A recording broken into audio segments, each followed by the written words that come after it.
Kaya ni buswang kalibo mga aksidente no nga nagunta diya makaron na imbulbado karahay daywa ka motorsiklo maghalin sa daya kara sa maya kahabaan ni buswang pagtungan niya sa poblasyon na kalibo no kata magasunggaban do nga ray kara nga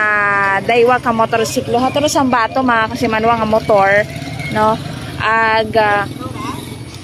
grabe tangan ni rong lastro nga haangkon itry kara nga driver itry kara nga motorsiklo mga kasimanwa may anak ka nga gasgas sa anang abaga sa anang itsura yaraton ka nga katapo kapulisan no parang aning imbisigaran dong ray ka nga aksidente nga ra may bit-bit pang ray ka nga gulay rong ray ka nga driver no itry ka nga motorsiklo nga Honda mga kasimanwa bali ito tayo mo rahalin ikaray mo halin no magkasunod man ang mansandara pag abot ang ani kara sa may crossing nga mga kasimanway nagsunggaban sanda daywa nga nga motorsiklo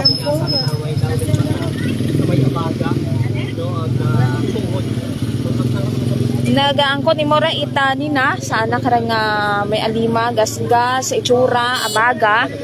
garo driver matat sambato nga motorsiklo hay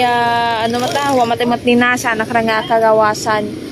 mga kasimanwa. So gintawaan man nagkakaigo nga pagbuong atong karang MDR mo kalibo ro nga ray karang driver raya nga Honda nga motorsiklo nga ra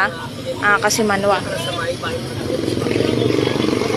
Sa may new buswang gid no natabo mga kasimanwa sa printig mismo kampo.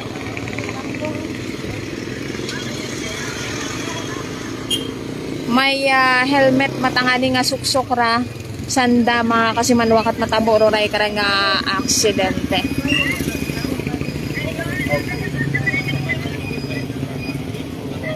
Dahil nga sambato nga driver.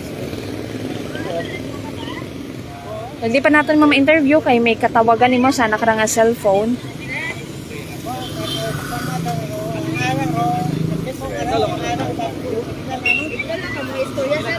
Okay, so pagadahon lang sandara mga kasimanwa sa ating karang estasyon at kapulisan no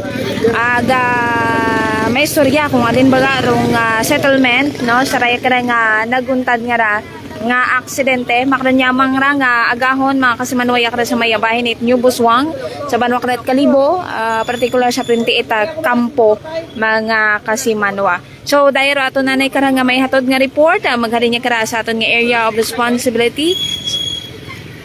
ako man si kasimanwa nga Jeneline Ganat Energy FM Kalibo kasimanwa ko palangga ko.